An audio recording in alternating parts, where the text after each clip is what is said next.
I mean, that he has all the... will you please show me his credentials? Oh, incidentally, yeah? Born in France. Well, that's about as good a set of credentials as I know of offhand. As a matter of fact, most foreigners who do come over here make better Americans than the Americans, actually. You know, they appreciate a lot of things that most Americans don't even know exist, for that matter. It's the truth, you know, and he's laughing because he knows what I'm talking about. For crying out loud. Well, anyway, he says, who are you? And I couldn't miss that one, you know. I had to stop and read that one. It was right next to the thing where they were selling the used rubber kayaks that you blow up.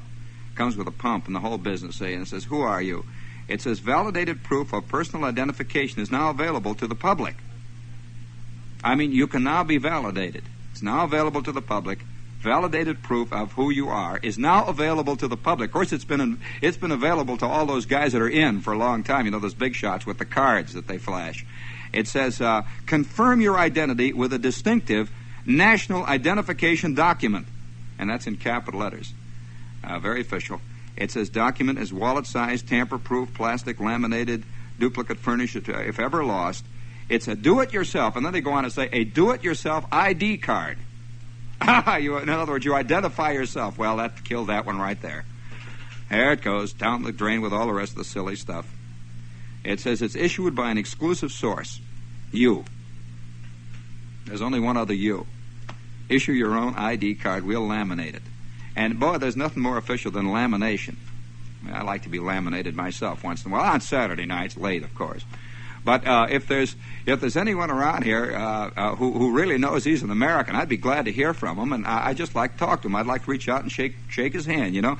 Speaking of what goes on in I got it here. Hold on here. I got a picture of a coffin, by the way. It just came to my attention here again. That's recommended by leading funeral directors and is guaranteed by Good Housekeeping, which I think is kind of nice. I like things tidied up around the house.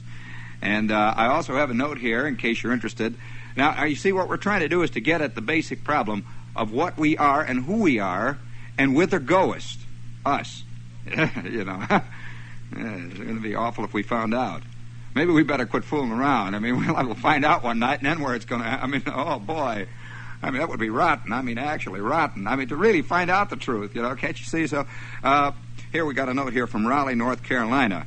It's from an official university. See, North Carolina State College is out to move forward in the fields of the agricultural arts and sciences. They have now produced a good egg. Incidentally, North Carolina is known as the good egg state. A lot of good eggs come from North Carolina. I met a couple in the Army. I'll never forget one of them. He had a little problem there, but he was good egg by and large.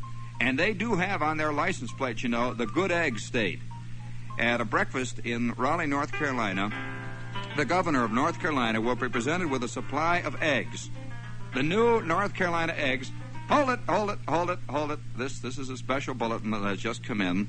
North Carolina State College has produced now a square egg. No, seriously. They now have chickens that lay square eggs. They're very uncomfortable chickens. But nevertheless, they're giving all for us. You know, for years we've all wanted a square egg. You know, I mean, egg cups really, in a sense, are kind of, well, I mean, you know. First of all, the egg, by the way, is a very fragile shape. Beautiful shape, actually, artistically. But it doesn't hold up in the dishwasher. And, no, this is the truth. Egg cups are very, very fragile. So now they've produced a square egg. As I said, it's very uncomfortable on the hand. And here's the way they produce a square egg, in case you're interested. Dr. Henry W. Guerin of the college's Poultry Science Department told how square eggs are produced. First, a cube-shaped template, or form. Now, that's actually a mold.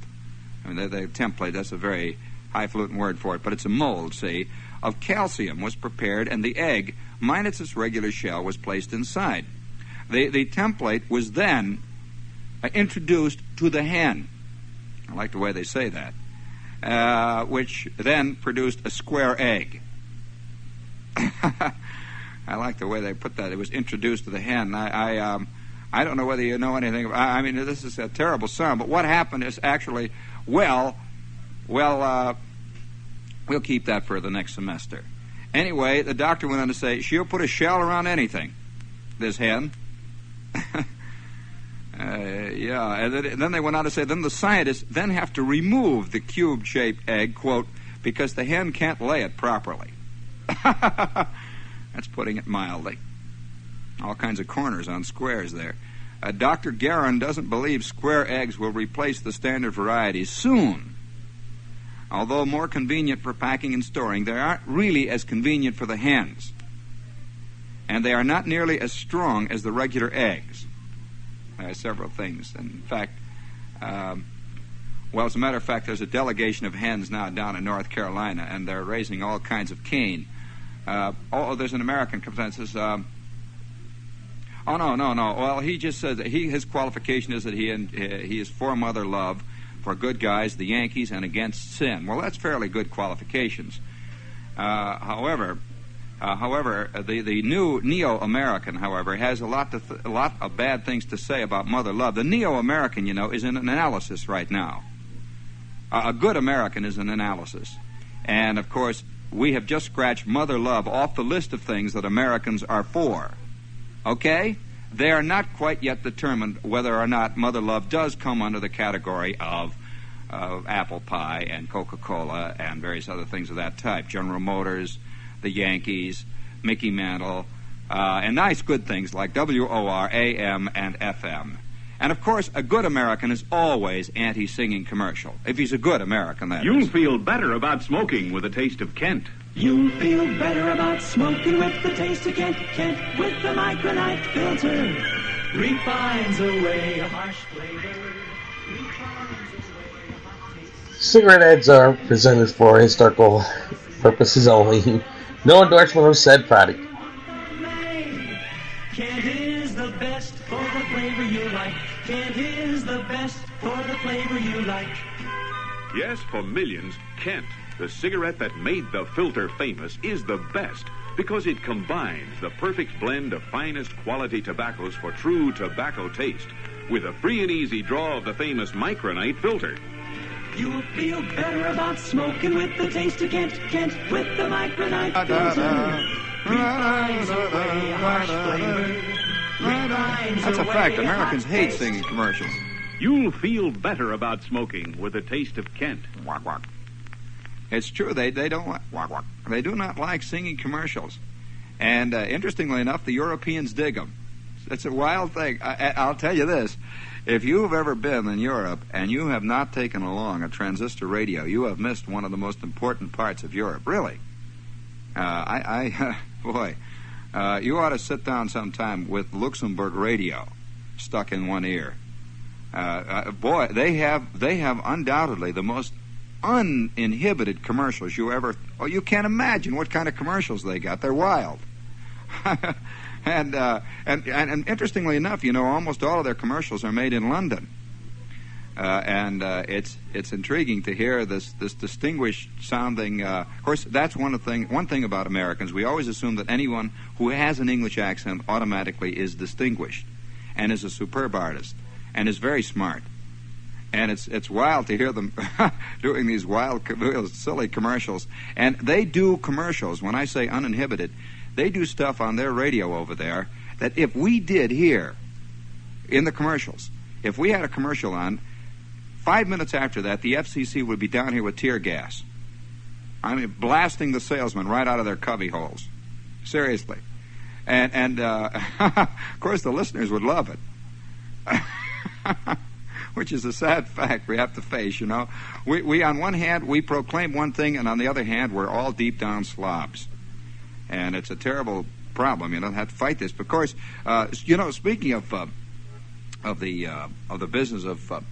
what were we speaking of? Oh, yeah, I know what we were speaking of, whether you're an American or not. And this is becoming increasingly hard to determine. An American used to be just a guy who lived in America. Did you know it was as simple as that? Guy came over here, he's a citizen, he's an American, and he could holler anything he wanted. And they really believed it. I mean, it was really, really serious about that. Today now, of course, you got to do more than that to be an American. You got to be all kinds of things to be an American, and hardly anybody can really define it.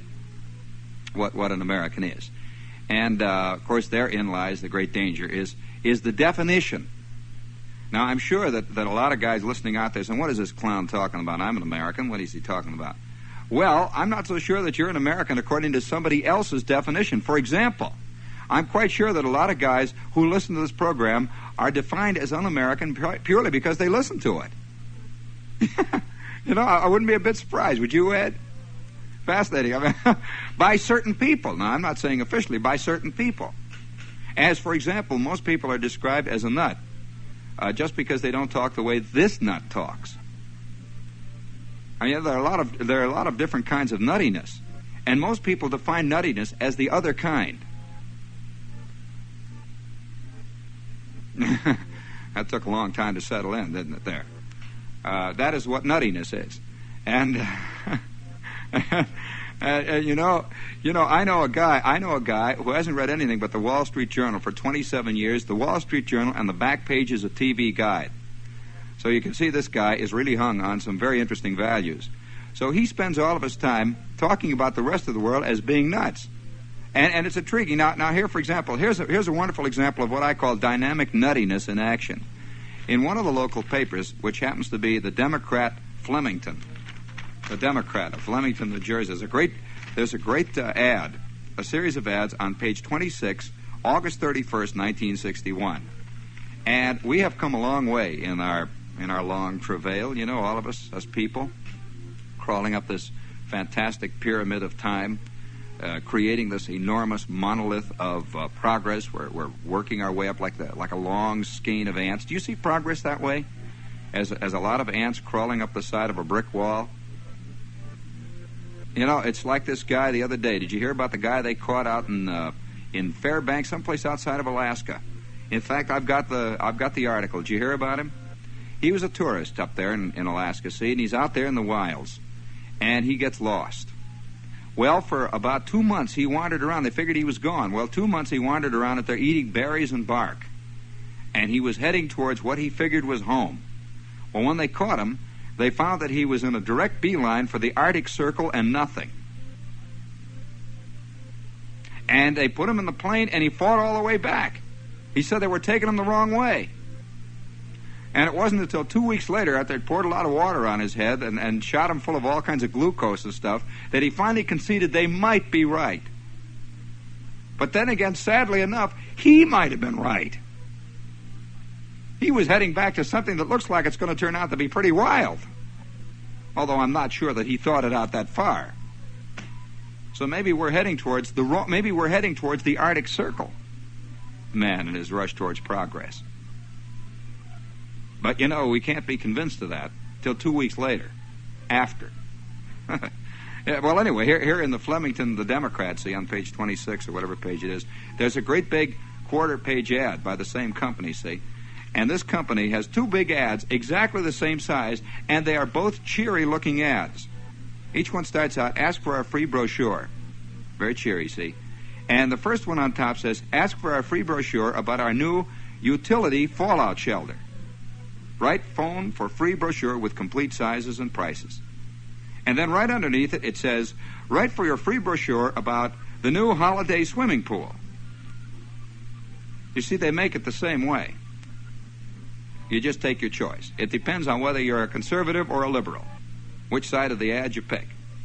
Whether you're a radical or whether you're, same company. Oh, by the way, each one has underneath it, I think one of the most interesting lines of all is one of the great lines. Listen to this one. I think this is very significant, Ed. In the swimming pool ad, it says 5-year financing arranged. It does not say that in the ad for the fallout shelter.